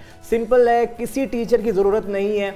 अब ये जवाब भी, ये एक्सक्यूज़ भी ख़त्म हो गया है कि हम घर में होते हैं, घर से बाहर नहीं निकल सकते हैं, या ऑफिस में होते हैं, ऑफिस टाइमिंग में आपको ब्रेक होती है, वहां पर आपके हाथ में मोबाइल है, जस्ट आप लिखें, सोने से पहले आप ये देखिए, कोई इंसान डायरेक्ट बेड पर जाता है तो वैसे तो नहीं सोता, हर वक्त आपके हाथ में फोन तो जरूर होता है ना, स्क्रॉलिंग करते करते आप सोते हैं। तो सोने से पहले अगर आप रोज की रूटीन बना लें कि अगर आपने रोज की 1 वीडियो या 2 वीडियो सोने से पहले देखनी है, that's it, for a month आप देखें, उसके बाद you can learn. But still अगर आप में वही है कि विल है, अगर बट स्टिल वही जो आपकी बात है, when there is a will there is a way, और उसके लिए ज़रूरी है कि आप में खुद पैशन होना चाहिए, है कि आपने खुद मूव ऑन करना है अपनी, अदरवाइज हालात का रोना तो आप रो ही सकते हैं, दैट इज़ वेरी ईजी। हमें आगे बढ़ना है, और आगे बढ़ते हुए हमने जो टॉपिक आपसे वो डिस्कस करना है, सबसे ज़्यादा नाम आपको पता है इंग्लैंड के अंदर ये डेटा सामने आया है, जो सबसे ज़्यादा नाम रखा जा रहा है मुसलमानों में वो है मोहम्मद और हैरी, जो कि रखा जाता था पहले, अब वो 13th नंबर पर था, अब वो 23rd नंबर पर चला गया है। और लड़कियों में सबसे ज़्यादा जो नाम रखा जा रहा है दैट इज़ सूफिया। इंग्लैंड के अंदर ये डेटा है कि सूफिया सबसे ज़्यादा रखा जा रहा है, फिर उसके बाद मोहम्मद के बाद लड़कों में नूह नाम बहुत ज़्यादा रखा जा रहा है। अच्छा, इसकी एक वजह ये भी है कि वेस्ट के अंदर जितना तेज़ी से लोग इस्लाम कबूल कर रहे हैं, तो अच्छा हम लोग ये समझते हैं यहाँ पर बैठ के, ये जो शायद वेस्ट के हमारे मुस्लिम्स हैं, वो पता नहीं बड़े वो लिबरल से होते हैं, बड़े सेकुलर से होते हैं। अच्छा, हमें जो ज़ाती एक्सपीरियंस, जो ज़ाती ऑब्जर्वेशन का हमें जो मौका मिला है ऑब्ज़र्व करने का चीज़ों को, तो उसमें यही चीज़ हमने देखी है कि वो एज़ कम्पेयर टू हमारे, उनका ज़्यादा रिलीजन से एसोसिएशन होती है उन लोगों की। बिल्कुल, और जो मेघन नाम था, आपको पता है कि मेघन तो कि पूरी स्टोरी है। एनीवेज मेघन जो नाम रखा जाता था अब उसको रिप्लेस कर दिया है लिली ने। पहले मेघन बहुत ज़्यादा नाम रखा जाता था। मेघन मार्कल तो हमारी थोड़ी बरतानिया की भाभी है, लेकिन अब जो नाम रखा जा रहा है वो रिप्लेस कर चुकी है मेघन को, लिली नाम रिप्लेस किया है। और लड़कियों में सुफिया मुसलमानों में है, लड़कों में जी ये नाम बता दिया मोहम्मद और नूह बहुत ज़्यादा रखा जा रहा है। और ये इंग्लैंड का डेटा हम आपसे शेयर कर रहे हैं। अच्छा प्यारे नाम है, मतलब मोहम्मद तो वैसे दोनों ही माशाल्लाह बहुत प्यारे नाम है, बहुत प्यारे नाम है। अच्छा अब हमें ब्रेक लेनी है और ब्रेक के बाद 3 साल के पाकिस्तानी आइन से आपकी मुलाकात करवाते हैं। कहीं मत जाइएगा, स्टे विद अस। आपको एक पाकिस्तान के क्या दुनिया के तेज तरीन बच्चे से हमने प्रॉमिस किया था कि मुलाकात करवाना है और माशाल्लाह से आप तेज तरीन नहीं, आप ये मेडल्स देख रहे हैं मेरे सामने, तो क्या कुछ नहीं है इस वक्त। क्या सर्टिफिकेट, कांट बिलीव कि एक 3 साल 9 माह का बच्चा और इतने मेडल्स, इतनी अचीवमेंट। मसलन पाकिस्तान को ऐसे नहीं कहा कि इसकी मिट्टी बहुत जरखेज है, हमारे बच्चों का इतना टैलेंट है माशाल्लाह। अरफा करीम की मिसाल देखें, बेशुमार हमारे मुल्क में ऐसे बच्चे हैं कि जो दुनिया में अपना नाम रोशन कर चुके हैं। ये जो सर्टिफिकेट मिला है और सिर्फ 3 साल की ये सर्टिफिकेट जो दिया गया है, आई थिंक मैंने इसको फ्रेम में ठीक पकड़ा है कि नज़र आ रहा है। अमेरिका से इसको मिला है इसके IQ लेवल टेस्ट होने के बाद। तो उसमें पता ये चला है कि ये दुनिया का, क्योंकि जो फर्स्ट नंबर पर है वो शी इज़ अ लेडी और वो राइटर है, वो बहुत उम्र रसीदा है, उनका IQ लेवल है। इस बच्चे ने उनको बीट किया है। मैं अब ये अंदाजा लगाएं, इस बच्चे ने 3 साल की उम्र में 1000 से ज़्यादा बुक्स पढ़ डाली हैं।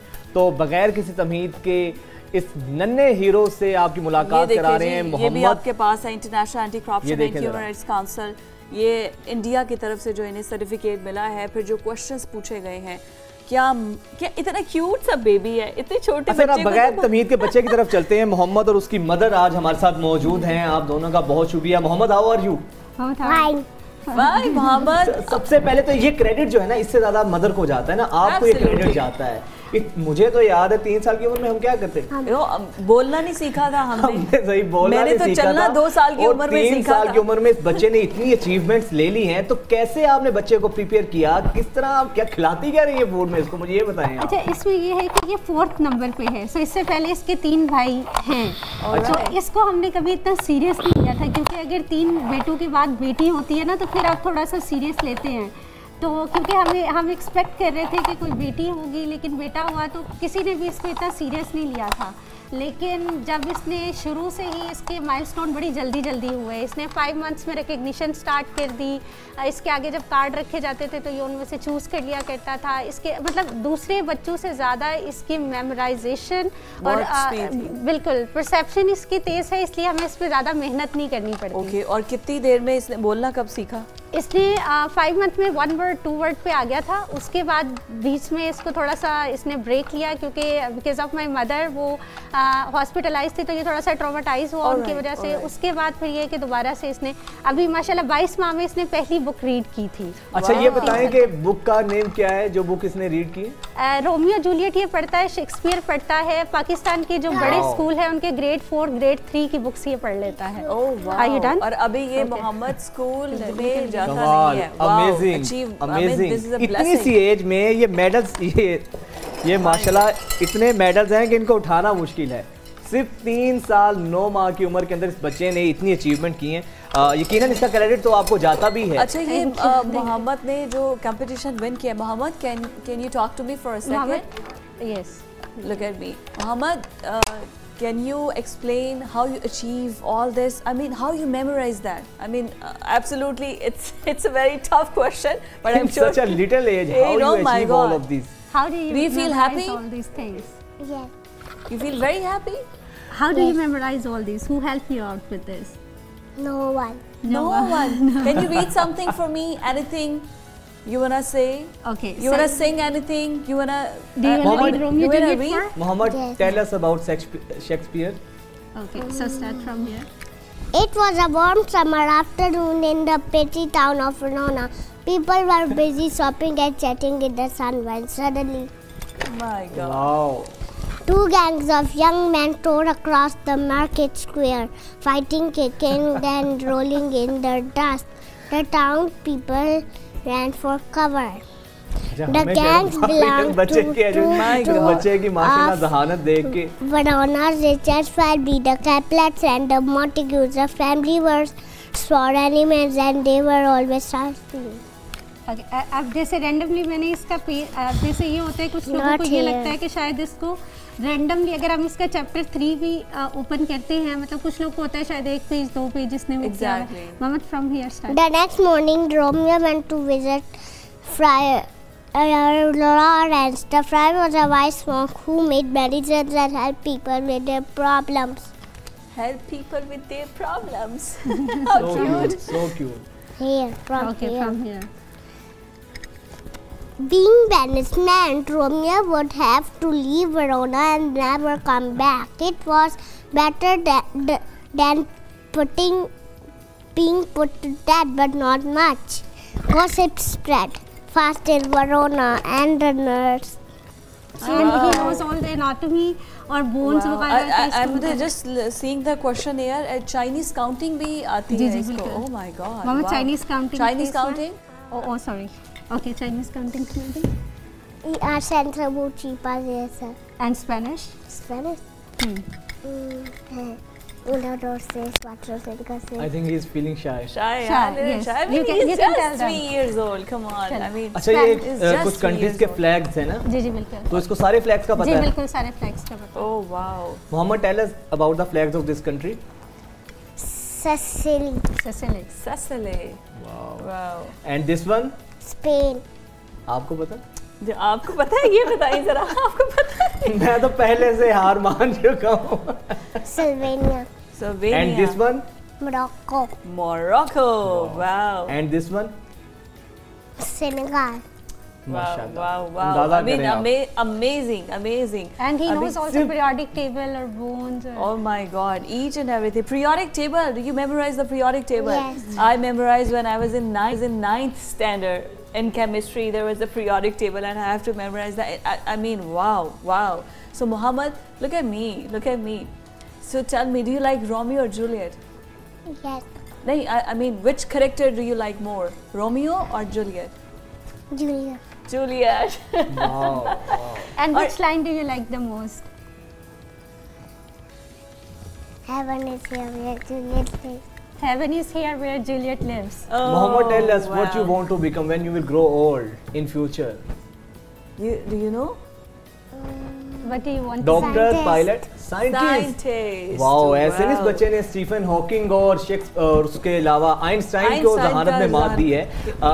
कौन से लेवल क्या था इनकी आईक्यू का? 185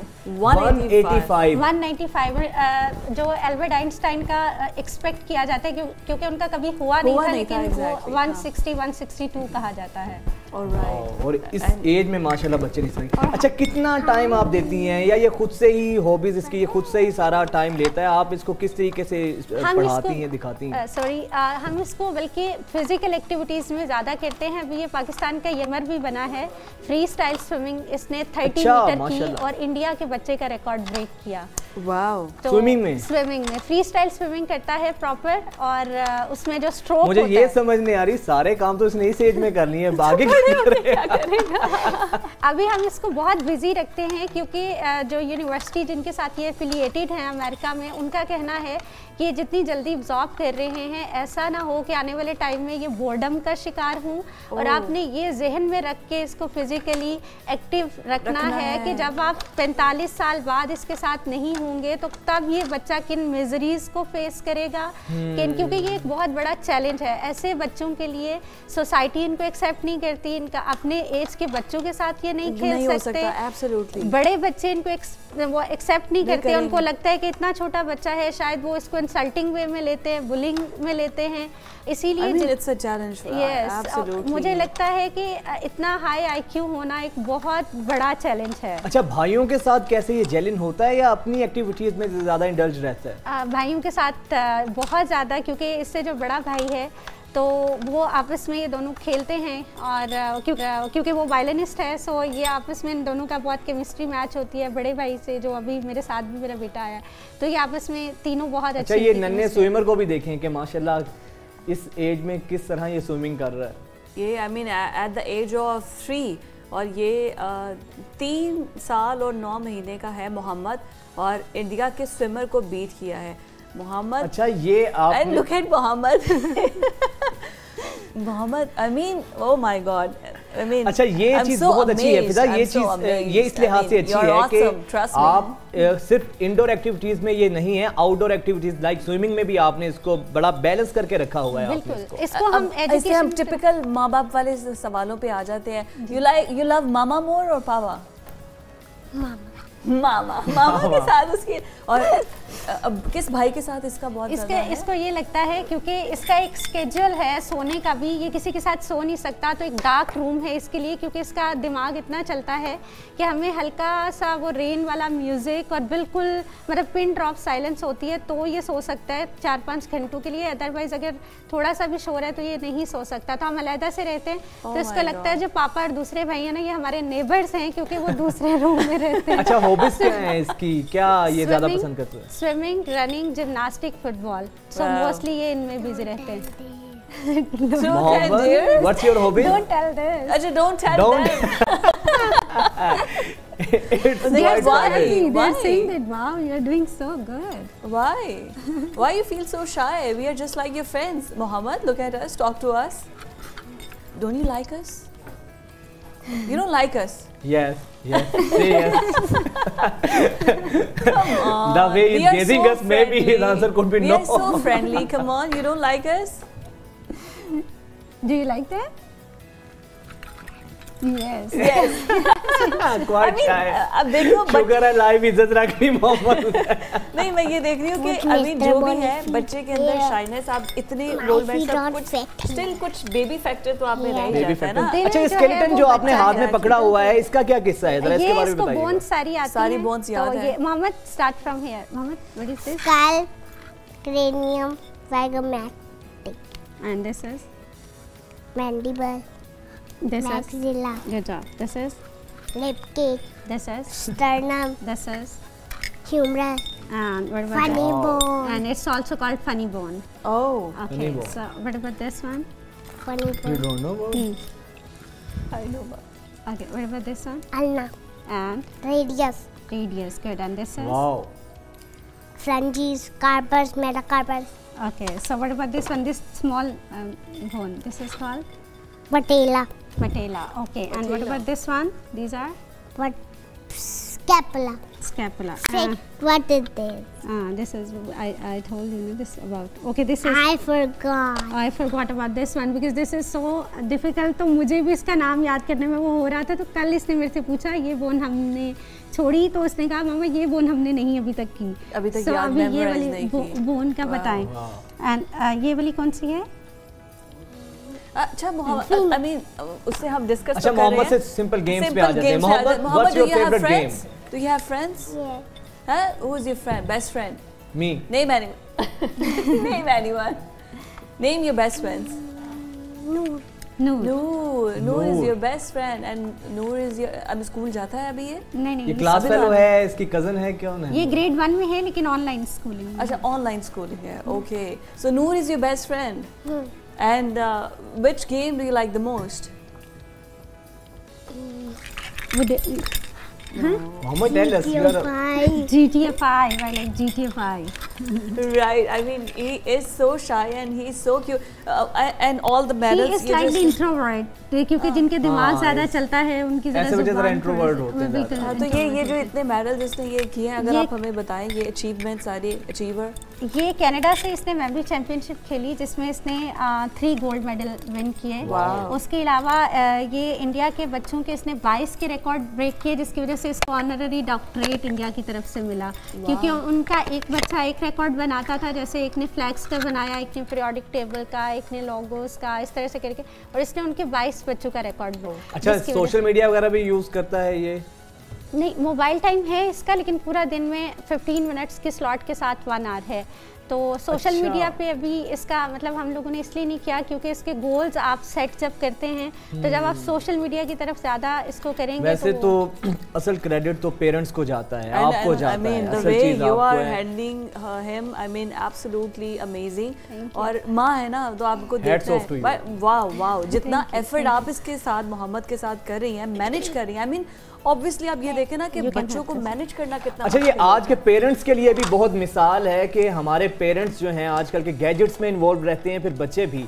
जितना ज़्यादा आप बच्चों के साथ जेलिन होंगे, जितना ज़्यादा टाइम आप बच्चों को देंगे, तो आपका बच्चा भी मोहम्मद बन सकता है। थोड़ा सा उसको जब तक आप एक्सप्लोर ही नहीं करेंगे, आपको पता कैसे चलेगा कि आपके बच्चे की हॉबीज़ क्या हैं, आपके बच्चे की उसका रुझान क्या है, किस तरफ उसका इंटरेस्ट है। तो पेरेंट्स के लिए बहुत बड़ा चैलेंज होता है ये।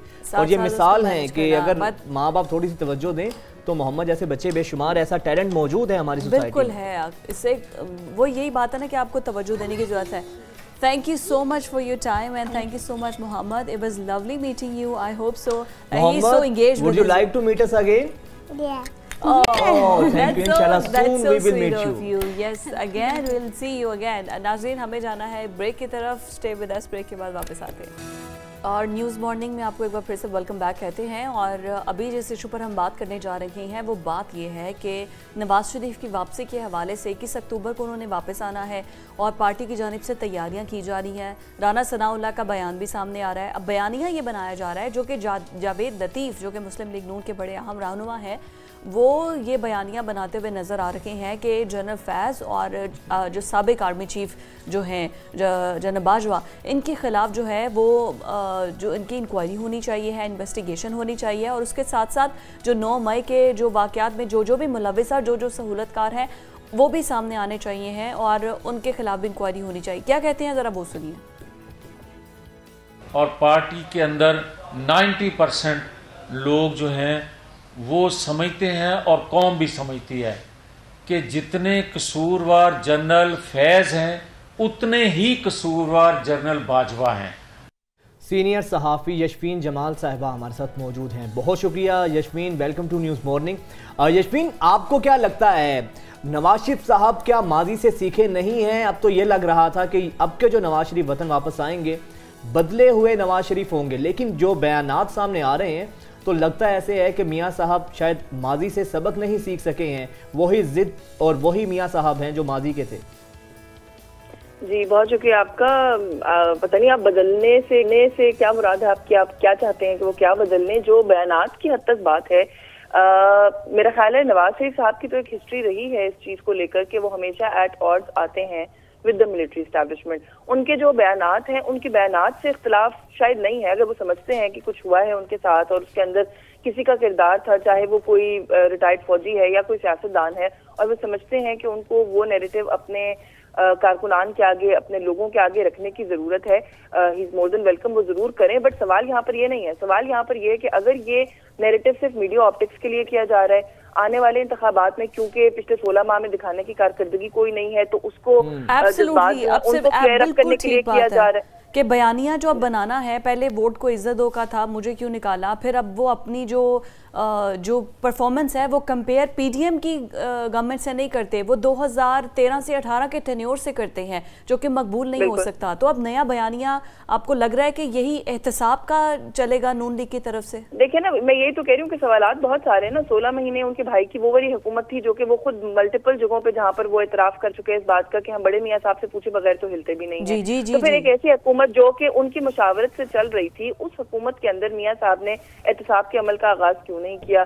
इस नैरेटिव को उस वक्त क्यों बोलना शुरू नहीं किया? उस वक्त बात करते तो बात समझ में आती। तो अब जैसे आपने कहा कि समझ यही आता है कि पिछले इलेक्शन के अंदर नारा वोट को इज्जत दो का था, अब ये अगला इंतखाबी नारा है, इससे ज्यादा कुछ नहीं है। और एक बात आपने बड़ी अच्छी कही है जो आपने कहा कि कोई भी सवाल किया जाए तो जवाब जो है 2018 से मिलता है। आप मईशत की बात करें, आप फूड इन्फ्लेशन की बात करें, आप दुनिया के किसी भी मसले की बात करें, आप रुपए की गिरावट की बात करें, आपको वो रेफरेंस 2017 और 18 की एंड पॉइंट की परफॉर्मेंस से दिया जाता है।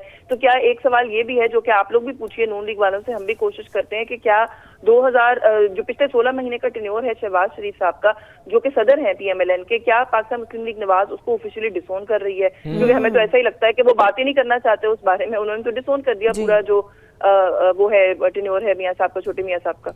छोटे मियाँ साहब को भी फिर एक तरह से डिसऑन कर दिया ना, सिर्फ उनके टेन्योर को नहीं। उस तरफ तो वो बात करने पे आते ही नहीं है बिल्कुल भी, उससे वो यही कहते हैं कि बस मियाँ साहब ही आके ठीक करेंगे। अच्छा यशफीन, अब तो इस नैरेटिव से भी नून लीग जो है ना बयानिया यू टर्न लेते हुए नजर आ रही है। जिस तरह जावेद लतीफ़ साहब ने कहा कि हमने कोई बात नहीं की जनरल बाजवा और जनरल फैज़ के एहतसाब की।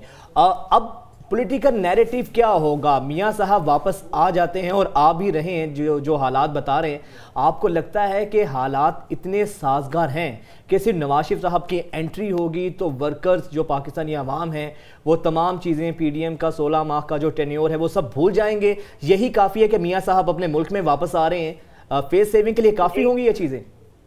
जी देखिए, मासूम समझ लिया है लोगों को कुछ थोड़ा ज्यादा ही। I would still give them some margin on this कि जो हमारे मुल्क के अंदर एक जज्बाती वाबस्तगी है सियासत के साथ, वो वाला जो एलिमेंट पाकिस्तान मुस्लिम लीग नवाज के अंदर, अगर उनके पास कोई शख्सियत है जो कि लोगों के जज्बात के साथ एसोसिएट या रिलेट करते हैं तो वो मियाँ नवाज शरीफ साहब हैं।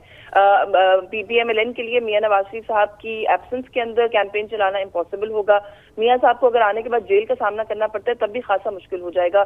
मियाँ साहब के बगैर ये कैंपेन नहीं कर सकेंगे। लेकिन ये कहना कि नवाज शरीफ के आने से लोग जो इस वक्त महंगाई से, आपको पता है खुदकुशियों की भी जो खबरें पहले भी आया करती थी, लेकिन कोई बहुत ही सूरत हाल जो है वो बदतरी की तरफ चली गई। रोज ही कोई कुछ ना कुछ सुनने को मिलता है। लोगों की दस्तरस से आम जरूरियात जिंदगी जो कि बिल्कुल बेसिक है, उसमें अद्वियात की बात कर लें, उसमें बेसिक खाने पीने की बात कर लें, सब कुछ दूर होता चला जा रहा है। और लोग इस वक्त ये सुनने को तैयार नहीं है कि 16 महीने पहले इमरान खान एक हुआ करते थे और उनकी हुकूमत में बुरी माशी पॉलिसीज थी। चाहे इस बात के अंदर कोई थोड़ी बहुत सदाकत हो भी, मैं हमेशा नाकिद रही हूँ इमरान खान साहब की सियासत की, लेकिन जो कुछ इन लोगों ने 16 महीने आकर किया, जिस तरीके से इंटरप्ट किया एक चलती हुई गवर्नमेंट को, उसके बाद जिस तरीके से मामलात को संभाला, जो कुछ हुआ वो हम सबके सामने, लोग मुझे नहीं लगता इतनी आसानी से ये बात इसको भूल जाएंगे। और यही बात है कि आपको क्या लगता है कि अगर नवाज शरीफ वापस आते हैं, जिस तरह कहा जा रहा है कि एक मैसिव क्राउड होगा उनको रिसीव करने के लिए, अगर नहीं मिलता तो फिर जो गुब्बारे में से हवा है वो तो फिर निकल जाएगी। जी, मैसिव क्राउड तो अब आपको उम्मीद रह गई है। वो तो उन्होंने खुद कह दिया कि हम मैसिव क्राउड लेकर नहीं आ रहे, कि लोगों की शादियों का सीजन है, वो लोगों को डिस्टर्ब नहीं करना चाहते। आपने जावेद लतीफ साहब की स्टेटमेंट अगर सुनी है तो उन्होंने यही बयान दिया कि हम ये नहीं करना चाहते। अब वो जो जिस तरफ आ गए हैं वो ये है कि हम जलसा गाह में लेकर जाएंगे मियाँ साहब को डायरेक्ट एयरपोर्ट से हेलीकॉप्टर पे, और मीनारे पाकिस्तान में जलसा होगा। हम सड़कों पर डिस्ट्रप्शन क्रिएट नहीं करना चाहते। मीनारे पाकिस्तान को बढ़ना भी एक बड़ा टारगेट चैलेंज होगा। आई डोंट थिंक सो कि जो है वो बंदे अभी इस टाइम पे हर बंदा ये कोशिश कर रहा है कि हम अपने कमाई कर सके, ज्यादा डबल जॉब्स कर रहे हैं, ओवर टाइम कर रहे हैं। कौन अपना ओवर टाइम या अपनी डबल जॉब को छोड़ के और ये इस तरह के तमाशों में अब जाएगा? देखें ये बहुत बड़ी पुरानी सियासी जमातें हैं जिनकी हम बात कर रहे हैं। इनकी बड़ी रूट्स हैं, बड़े ग्राउंड्स हैं इन लोगों के अंदर। मुझे लगता है जलसा गाह भरना, अगर पूरे पाकिस्तान से आपने अपना सपोर्टर लाके एक जगह जमा करना है तो किसी भी सियासी जमात के लिए कोई बहुत बड़ा मसला नहीं। मैं हमेशा कहती होती हूँ कि अगर जलसों से सियासत के अंदर आपका रोल साबित होता तो इस मुल्क में जमात इस्लामी या मजहबी सियासी जमातें कभी आउट ऑफ पावर ना होती, वो हमेशा इक़्तिदार में होती। उनसे बड़े जलसे, उनसे बड़ी रैलीज अगर आपने कभी किसी की देखी है, जमात इस्लामी की बात कर लें, जमीयत उलमा इस्लाम की बात कर लें, तो मुझे मेरी रहनुमाई कर दें। लेकिन इक़्तिदार की जब बात आती है, ये हल्कों की सियासत है। वोट जब डिवाइड होता है हल्कों के अंदर जाके, तो फिर वो उस तरीके से इलेक्शन रिजल्ट के अंदर ट्रांसलेट नहीं होता। बिल्कुल सही कहा। तो जलसा गाह भरना तो कोई बड़ी बात नहीं। परवेज खटक साहब भी बड़े बड़े जलसे कर रहे हैं। अब वो इलेक्शन में उनके साथ क्या होगा वो हम सब इधर ही देख लेंगे। तो आई थिंक ये कोई दलील नहीं है। वो आसान रूट इख्तियार किया गया है कि लोगों को रैली करना, पूरा दिन बाहर खड़ा करना, मियाँ साहब का इस्तकबाल करने के बाद एक रैली की सूरत में लेके जाना, वो ज्यादा टायरिंग प्रोसेस हो सकता था। और उसमें शायद अगर उतनी स्ट्रेंथ ना होती तो पार्टी को शायद कहीं ना कहीं ये खौफ है कि वो एक्सपोज हो सकता है। अच्छा यशफीन, लेकिन इसमें सबसे अहम चीज ये है कि अभी आपने मकबूलियत की बात की है। पाकिस्तान की सियासत में जो हमारा प्रिवेलिंग पॉलिटिकल सिस्टम है, यहाँ पर मकबूलियत से ज़्यादा कबूलियत मैटर करती है। तो मियाँ साहब का माजी देखकर आपको लगता है कि उनकी कबूलियत है? देखिए, आई डोंट नो, मैं फिर वही बात है ये कहती हूँ कि कुछ बहुत ज्यादा पास से चीजें डिराइव कर रहे हैं इस वक्त। और ये जब मियाँ साहब आएंगे, अगर वो आएंगे, मैं तो I am one of those people जो अभी भी मेरे जहन में तो अभी भी शक है कि पता नहीं मियाँ साहब फाइनली 21 अक्टूबर को भी आते हैं कि नहीं आते। ऑल्दो ये बात भी आई अंडरस्टैंड कि उनकी जमात की इस वक्त जरूरत हो गई है। आएंगे तो बहुत सारी चीजें उस वक्त कहना मुमकिन होगा। मैं नहीं इस बारे में इस वक्त कुछ कह सकती, बट यह है कि मेरे लिए तो कम से कम उनका आना भी इस वक्त सवालिया निशान है। एब्सोल्युटली। और मरियम नवाज को कहाँ स्टैंड करता देख रही हैं? आपको क्या लगता है कि उनके वापस आने के बाद अभी जो बिल्कुल खामोश है, नज़र ही नहीं आ रही, तो वापस वो एम्पावर्ड आएंगी, उसी तरह से बयानियां देंगी अपने? शायद मरियम साहिबा की बहुत ज्यादा जो एक्साइटमेंट नहीं नजर आ रही, वो भी एक फैक्टर है मेरी इस ऑब्जर्वेशन के अंदर कि शायद मियां साहब वापस नहीं आ रहे, क्योंकि अगर तो वापसी की उसी तरह की सूरत होती तो शायद मरियम साहिबा हमें इससे बहुत ज्यादा एक्टिव, बहुत ज्यादा वोकल दिखाई देती, जो कि नहीं दे रही। मे भी कोई स्ट्रैटेजी का हिस्सा भी हो, मैं कह नहीं सकती, लेकिन मुझे कम से कम उनका उतनी प्रेजेंस दिखाई नहीं दे रही जितनी कि मैं तवक्को रखती हूँ कि अगर नवाज शरीफ की वापसी बिल्कुल हतमी है तो उससे पहले होनी चाहिए। बट हैविंग सेड दैट, नहीं आप बात मुकम्मल कीजिएगा। जब मैं ये कह रही हूँ कि हैविंग सेड दैट, वो फिर भी कहीं ना कहीं पार्टी को रीऑर्गेनाइज करती हुई नजर आ रही है, वो अवाम के साथ कनेक्ट करने की कोशिश करती हुई भी नजर आ रही है। मरियम साहिबा का फ्यूचर उस तरीके से देखिए, पार्टी के अंदर कुछ थोड़ी बहुत टूट फूट हो रही है जिसकी जिम्मेदारी कहीं ना कहीं उन पर आती हुई नजर भी आती है। आप शायद हकान अब्बासी साहब की मिसाल ले लीजिएगा।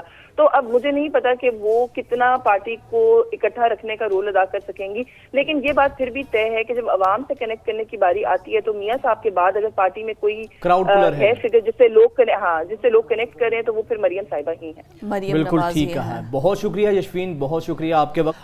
पाकिस्तान की सियासत का, PMLN का मुस्तकबिल क्या होगा क्या नहीं होगा, लेकिन असल चीज़ ये है पाकिस्तान के अवाम का मुस्तकबिल क्या होगा। वक्त के साथ अपने अपने सियासी मफादात के साथ पॉलिटिकल नैरेटिव भी बदलते हैं, लोगों की तरजीहात भी बदलती हैं, लेकिन पाकिस्तान के जो हालात हैं वो जो कि तू ही रहेंगे। मियाँ साहब आते हैं या नहीं आते, महंगाई और हालात तो उसी तरह रहेंगे। कल दोबारा आपसे मुलाकात होती है। अल्लाह हाफ़िज़।